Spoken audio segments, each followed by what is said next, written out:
সাৱধান অসমত থকা পাকিস্তানী দালালসকল অসমত থাকি পাকিস্তানৰ দালালি কৰা সকলক দিয়া নহব ৰেহাই এতিয়াৰ পৰা সাৱধান হওক অসমত থকা পাকিস্তানী দালালসকল অসমত থাকি পাকিস্তানৰ দালালি কৰা সকলক এতিয়াৰ পৰা দিয়া নহব ৰেহাই অসমৰ মাটিত থাকি যিসকলে পাকিস্তানৰ দালালি কৰিব কাকো আমি এৰি নিদিওঁ এই কথা এতিয়া সকলোৱে মনত ৰখা উচিত এই ধৰণৰ ব্যক্তিক আমি ক্ষমাও নকৰো লগতে এনে ব্যক্তিৰ বিৰুদ্ধে আমি কঠোৰ ব্যৱস্থা ল'ম পাকিস্তানক সমৰ্থন কৰা কাম অসমৰ মাটিত হ'বলৈ নিদিওঁ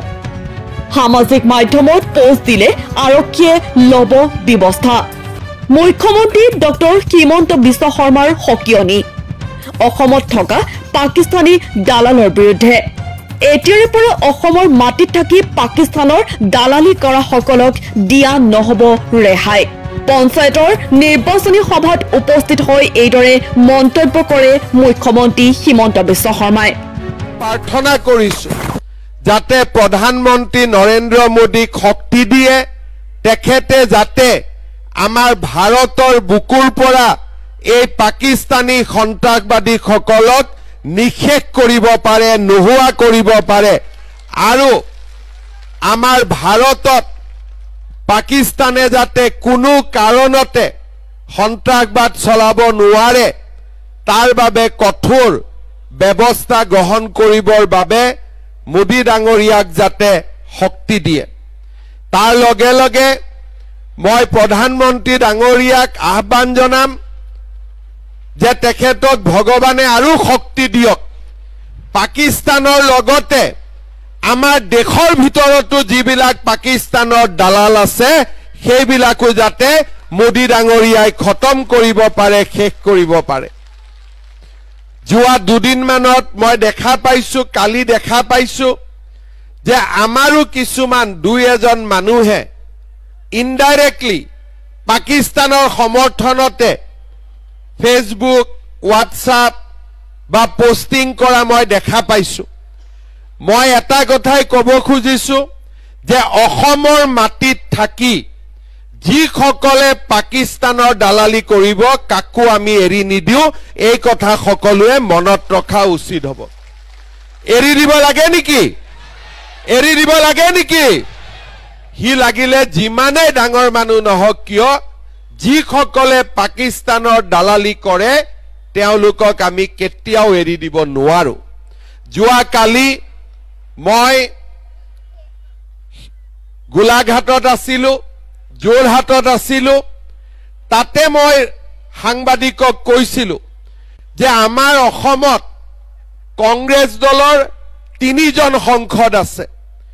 ইয়াৰ ভিতৰত এজনে আটাৰী বৰ্ডাৰ দি গৈ পেলাই পাকিস্তানত 15 দিন চৰকাৰক নুকুৱাকৈ থাকি আহিছে তাৰো ৰেকৰ্ড অসম চৰকাৰৰ ওচৰত আছে আৰু এই ধৰণৰ ব্যক্তিক আমি ক্ষমাও নকৰো আৰু এনে ব্যক্তিৰ বিৰুদ্ধে আমি কঠোৰৰ পৰা কঠোৰতম ব্যৱস্থা ল'ম এই কথা আজিয়ে মই ক'ব বিচাৰো শ্ৰদ্ধাৰ ৰাইজ মোদী ডাঙৰীয়াক আমি শক্তিশালী কৰিব লাগিব অমিত শাহ ডাঙৰীয়াৰ হাত শক্তিশালী কৰিব লাগিব যাতে আমাৰ ভাৰতত আমি এক নিৰাপদ পৰিৱেশ সৃষ্টি কৰিব পাৰো সকলো ধৰ্মৰ লোকে মিলাপ্ৰীতিত থাকিব পাৰে আৰু সকলোৱে মিলিজুলি থাকিব পাৰে যোৱা পৰহি দিনাখন কাশ্মীৰত বন্দুক লোৱাৰ আগতে মানুহক সুধিছে যে তোৰ ধৰ্ম কি আগতে কেতিয়াও সন্ত্ৰাসবাদীয়ে ধৰ্ম বিচাৰ কৰি মানুহক মৰা নাছিলে প্ৰথমবাৰ আমি দেখিছো যে কোনোবাই যদি কৈছে মই হিন্দু নিজৰ পত্নীৰ আগতে গিৰিয়েকক গুলি মাৰি হত্যা কৰা হৈছে আপোনালোকে একেদিন টিভিত দেখি আছে কি হিন্দু হোৱাটো দুখৰ কথা হ'ব পাৰে নেকি আজি ভাৰতবৰ্ষত 5000 বছৰৰ পৰা হিন্দু আছে চন্দ্ৰ সূৰ্য থকালৈকে হিন্দু থাকিব এই হৈছে সত্য আৰু চিৰন্তন সত্য আজি আমি যদি সন্ত্ৰাসবাদৰ ভয়ত কাশ্মীৰ যাব নোৱাৰো সন্ত্ৰাসবাদৰ ভয়ত যদি অসম আহিব নোৱাৰো উত্তৰ পূব যাব নোৱাৰো তাক আমি কেতিয়াও মানি ল'ব নোৱাৰো আৰু সেই কাৰণে সন্ত্ৰাসবাদৰ বিৰুদ্ধে আমি হিন্দু মুছলমান সকলোৱে একেলগে যুঁজিব লাগিব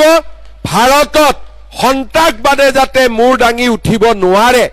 তাৰ বাবে সকলোৱে আমি একেলগে কাম কৰিব লাগিব শ্ৰদ্ধাৰ ৰাইজ আজি আপোনালোকে দেখা পাইছে বিজেপি দলৰ শাসনত হিন্দু মুছলমান খ্ৰীষ্টিয়ান সকলো আজি নিৰাপদে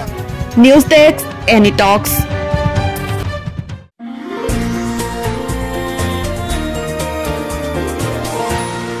এনি টক্স,